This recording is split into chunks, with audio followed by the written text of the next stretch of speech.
ವೀರಶೈವ ಜಂಗಮ ಕ್ಷೇಮಾಭಿವೃದ್ಧಿ ಸಮಿತಿ ಉದ್ಘಾಟನೆ ಸಮಾರಂಭ ಮಾಡಿದ್ರು. ವೀರಶೈವ ಜಂಗಮ ಕ್ಷೇಮಾಭಿವೃದ್ಧಿ ಸಮಾಜ ಒಳ್ಳೆಯ ಸಂಸ್ಕೃತಿಯನ್ನು ಹೊಂದಿದೆ. ಕರ್ನಾಟಕದಲ್ಲಿ ವೀರಶೈವ ಜಂಗಮ ಸಮಾಜದ ಅಭಿವೃದ್ಧಿಗಾಗಿ ಹಲವು ಸಮಿತಿಗಳು ಮತ್ತು ಸಂಘಗಳು ಕಾರ್ಯವನ್ನು ನಿರ್ವಹಿಸುತ್ತವೆ. ವೀರಶೈವ ಜಂಗಮ ಕ್ಷೇಮಾಭಿವೃದ್ಧಿ ಸಮಿತಿಯ ಒಂದು ಸಮಾಜಕ್ಕೆ ಸೀಮಿತವಲ್ಲ, ಎಲ್ಲ ಸಮಾಜಕ್ಕೆ ಸಾಕ್ಷಿಯಾಗಿದೆ. ವೀರಶೈವ ಜಂಗಮ ಕ್ಷೇಮಾಭಿವೃದ್ಧಿ ಸಮಿತಿ ಸಂಘ ಉದ್ಘಾಟನಾ ಸಮಾರಂಭವು ಜಂಗಮ ಸಮುದಾಯದ ಏಳಿಗೆ, ಸಂಸ್ಕೃತಿ ರಕ್ಷಣೆ ಮತ್ತು ಒಗ್ಗಟ್ಟನ್ನು ಬಲಪಡಿಸುವ ಉದ್ದೇಶದಿಂದ ಆಯೋಜಿಸಲಾಗುವ ಒಂದು ಮಹತ್ವದ ಧಾರ್ಮಿಕ ಹಾಗೂ ಸಾಮಾಜಿಕ ಕಾರ್ಯಕ್ರಮವಾಗಿದೆ.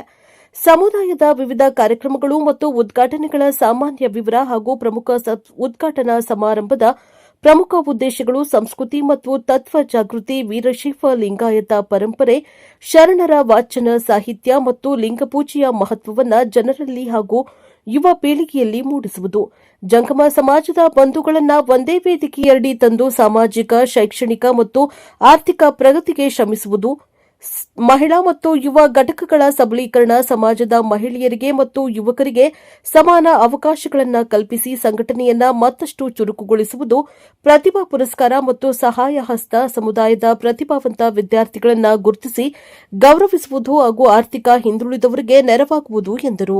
ದಿವ್ಯ ಸಾನ್ನಿಧ್ಯವನ್ನ ಶ್ರೀ ಶಟಸ್ಥಲ ಬ್ರಹ್ಮ ಶಿವ ಸಿದ್ದರಾಮೇಶ್ವರ ಶಿವಾಚಾರ್ಯ ಮಹಾಸ್ವಾಮಿಗಳು ಹಾಗೂ ಶ್ರೀ ಶಟಸ್ಥಲ ಬ್ರಹ್ಮ ಅಭಿನವ ಶಾಂತಲಿಂಗ ಶಿವಾಚಾರ್ಯ ಮಹಾಸ್ವಾಮಿಗಳು ಉಪಸ್ಥಿತರಿದ್ದರು. ಈ ಸಂದರ್ಭದಲ್ಲಿ Nagayya Charantimath, S M Rudrayyanavar, Basayya Hiremath, Rachayya Varikalmath, Veerabhadrayya Chikkamath, S K Kayakamath, Shivayogi Vibhutimath, Uday Puranikmath, Nagaratna Bennurmath ಕಾರ್ಯಕ್ರಮದಲ್ಲಿ ಭಾಗವಹಿಸಿದ್ರು. Bureau report, Prajapower TV, Hubballi.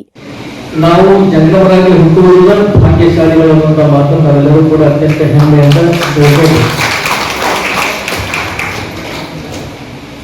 ಮನುಷ್ಯರಾಗಿ ಹುಟ್ಟುವುದ ದುರ್ಲಭ. ಅದರಲ್ಲಿ ವಿಶೇಷವಾಗಿ ಸಮಾಜದೊಳಗ ಮನೆತನದೊಳಗೆ ನಾವು ಹುಟ್ಟಿವಲ್ಲ, ನಮ್ಮಂತ ಭಾಗ್ಯಶಾಲಿಗಳು ಯಾರೂ ಇಲ್ಲ ಅನ್ನುವಂಥ ಭಾವನೆ ನಮ್ಮಲ್ಲಿ. ಇದು ಇವತ್ತಿನ ಮಾತಲ್ಲ. ಜಂಗಮ ಸಮಾಜ ಬಹುಶಃ ಈ ಜಂಗಮ ಸಮಾಜ ಅತ್ಯಂತ ಶ್ರೇಷ್ಠ ಸ್ಥಾನಕ್ಕೆ, ಈ ಜಂಗಮ ಸಮಾಜವನ್ನು ಅತ್ಯಂತ ಪ್ರಚಾರಕ್ಕೆ ತೆಗೆದುಕೊಂಡು ಬಂದಿರುವಂಥದ್ದು ನಮ್ಮ ಶರಣ ಸಂಕುಲ ಅನ್ನೋದು ನಾವೆಲ್ಲರೂ ಕೂಡ ನೆನಪಿಟ್ಟಬಹುದು. 12ನೇ ಶತಮಾನದ ಎಲ್ಲಾ ಶರಣರು ಕೂಡ ಜಂಗಮರಿಗೆ ಅತ್ಯಂತ ಉನ್ನತ ಸ್ಥಾನವನ್ನು ಕೊಟ್ಟು ಪ್ರತಿ ದಿವಸ ಅವರ ಪಾದೋದಕ್ಕೆ ಇಲ್ಲದೆ ಅವರ ಜೀವನ ನಡೆಸ್ತಿದ್ದಿಲ್ಲ ಅನ್ನೋದಕ್ಕೆ ನಾವು ಜಂಗಮರು ಎಷ್ಟು ಮಹತ್ವವನ್ನು ಪಡ್ಕೊಂಡಿವೆ ಅನ್ನೋದನ್ನು ನಾವೆಲ್ಲರೂ ಕೂಡ ಅರ್ಥ ಮಾಡ್ಕೋಬೇಕು. ಬಸವಣ್ಣನವರು ಪ್ರತಿ ದಿವಸ 1,96,000 ಜಂಗಮರ ನಿತ್ಯ ದಾಸೋಹವನ್ನು ಮಾಡ್ಕೊಂಡು ಬರ್ತಾ ಇದ್ರು ಅಂತಂದ್ರೆ ಜಂಗಮರಿಗೆ ಎಷ್ಟು ಪ್ರಾಮುಖ್ಯತೆಯನ್ನು ಅವರು ಕೊಟ್ಟಿದ್ರು ಅನ್ನೋದನ್ನು ನಾವೆಲ್ಲರೂ ಕೂಡ ಅರ್ಥ ಮಾಡ್ಕೋಬೇಕು. ಹೇಳುವಂತ ಕಾರಣ ಏನಂತಂದ್ರೆ, ಇಷ್ಟು ಪವಿತ್ರವಾಗಿರ್ತಕ್ಕಂಥ ಸಮಾಜದಲ್ಲಿ ಜನ್ಮ ತಾಳಿರುವಂತ ನಾವು ನಮ್ಮ ಮೂಲ ಸಂಸ್ಕಾರವನ್ನ, ಸಂಸ್ಕೃತಿಯನ್ನು ಅರಿತುಕೊಳ್ಳೋದು. ಈಗ ಪ್ರಸ್ತುತ ಸಮಾಜದೊಳಗೆ ನಾವು ಯಾಕೆ ಸಂಘಟನೆ ಆಗಬೇಕು ಅಂತಂದ್ರೆ, ಆರ್ಥಿಕವಾಗಿ, ಔದ್ಯೋಗಿಕವಾಗಿ, ಶೈಕ್ಷಣಿಕವಾಗಿ ನಾವೆಲ್ಲರೂ ಕೂಡ ಪ್ರಬಲರಾಗಬೇಕು ಅನ್ನೋ ಉದ್ದೇಶದಿಂದ ನಾವೆಲ್ಲ ಸಂಘಟನೆ ಆಗಕತ್ತೀವಿ. ಆದರೆ ಸಂಘಟನೆ ಆದ್ರೆ ಈ ಸಮಾಜಕ್ಕೆ ಬೆಲೆ ಬರಂಗಿಲ್ಲ.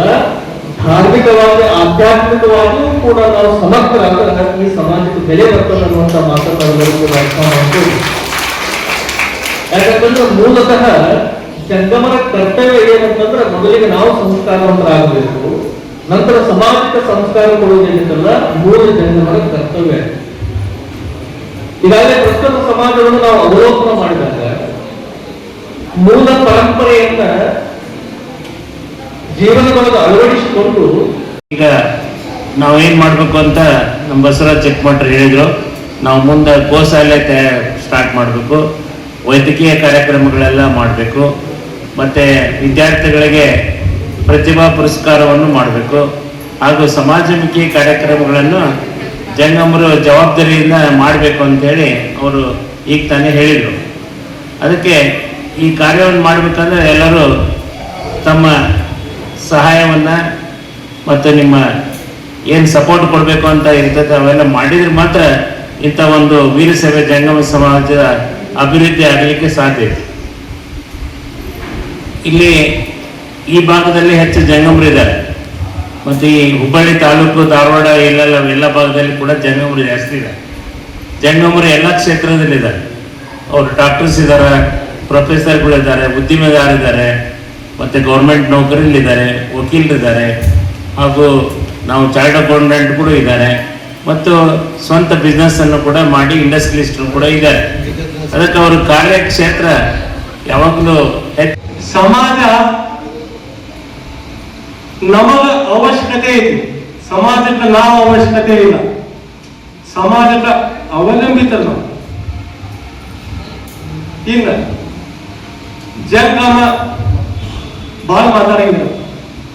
ನಮ್ಮ ಕೆಲಸ ಸಮಾಜಕ್ಕೆ ಸಂಸ್ಕಾರ ಕೊಡುವುದು, ಸಂಸ್ಕೃತಿಯನ್ನು ನೀಡುವುದು, ಸಾಮರಸ್ಯದಿಂದ ಬೆಳಕಾಗಿ ಹಚ್ಚುವುದು, ಪ್ರತಿಯೊಬ್ಬರಿಗೂ ಲಿಂಗ ದೀಕ್ಷೆಯ ಕೊಡುವ